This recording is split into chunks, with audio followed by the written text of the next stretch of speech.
I'm going to start my talk by disappointing you all.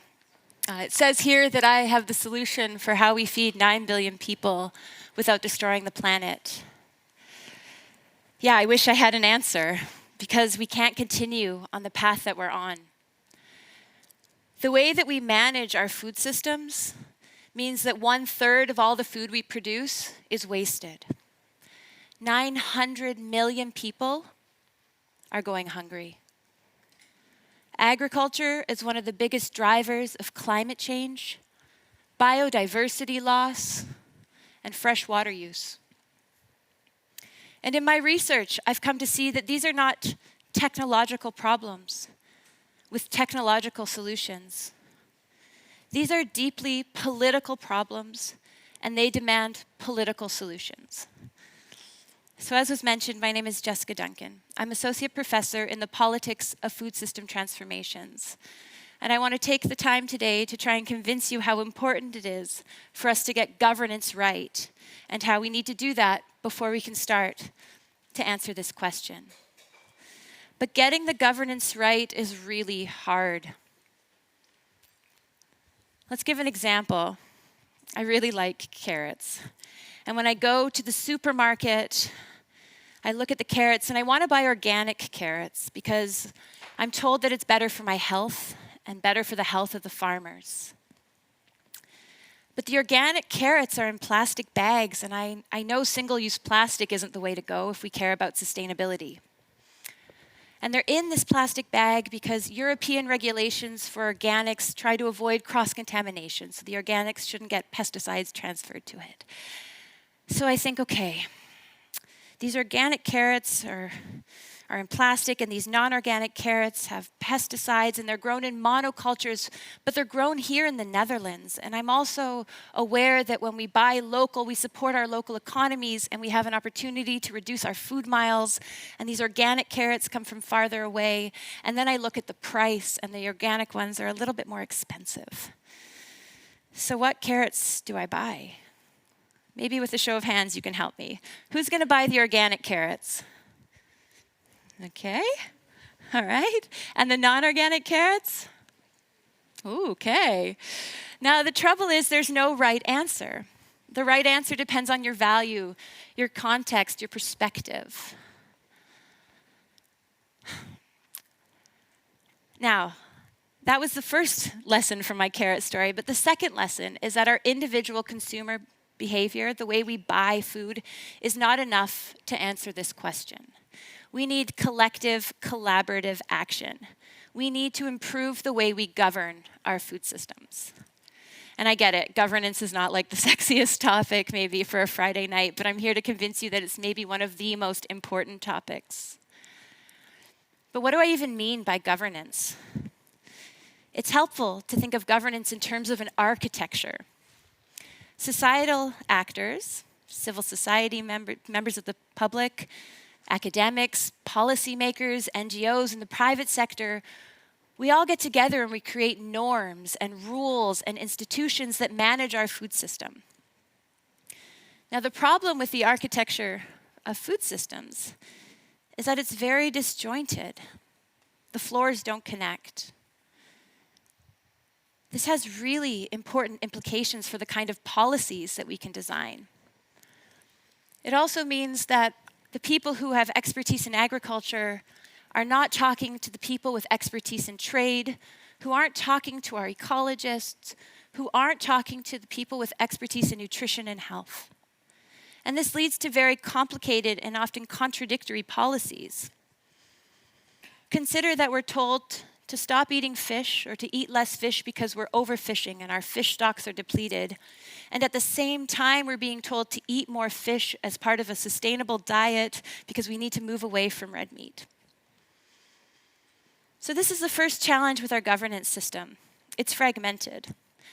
And my research shows that if we want to get over that fragmentation, if we want to start aligning our food policies, we need to change who sits at the table.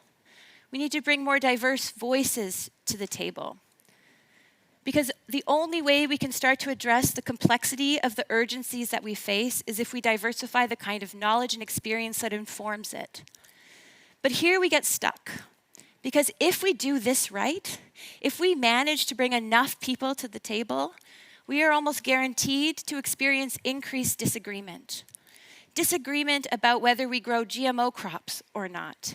Disagreement about whether we focus on our local food systems or specialize and work on and rely on international trade. Disagreement on whether we should be eating more or less meat. These disagreements are inevitable in many ways. And they're not just value disagreements, they're also knowledge disagreements because we disagree in the science about what is the right answer.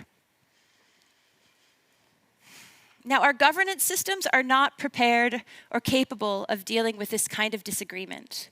We're taught from a young age that we should all try and get along and find common ground, or even work towards consensus. But my research shows that when we try and work towards consensus, the people with the most resources, the most power, they're the ones who win out. And the people with more radical visions for transformation are pushed out. So the key thing that I want to argue here is that we need to reshape our governance systems to make sense of disagreement, to make use of productive disagreement. We need to get comfortable with disagreement, and we aren't comfortable with disagreement. We don't like it. Research from the United States shows that we would rather talk to strangers who share our political beliefs than friends who do not.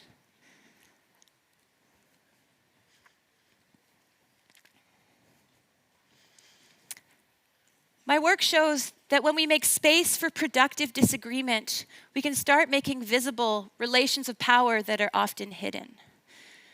We can stop trying to find common ground and low-hanging fruit, and we can start targeting more structural issues: sexism, racism, resource distribution, and inequality. When we engage in productive or respectful disagreement, we challenge our own biases. We expand our own thinking on issues. Sometimes we change our mind and sometimes we don't, but we often get a better sense of where other people are coming from. And maybe a lot of you in this room are thinking, oof, but what about polarization, right? That's a huge problem right now. But my research also shows that when we make space for disagreement, we actually reduce polarization. When people feel unheard, unlistened to, they tend towards the extremes. When we make space for disagreement, people find space along the political continuum.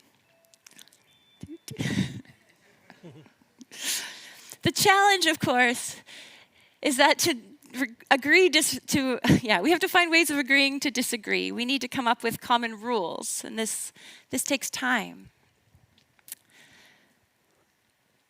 So let us come back to our original question. What does all this mean for you here who care about the planet clearly?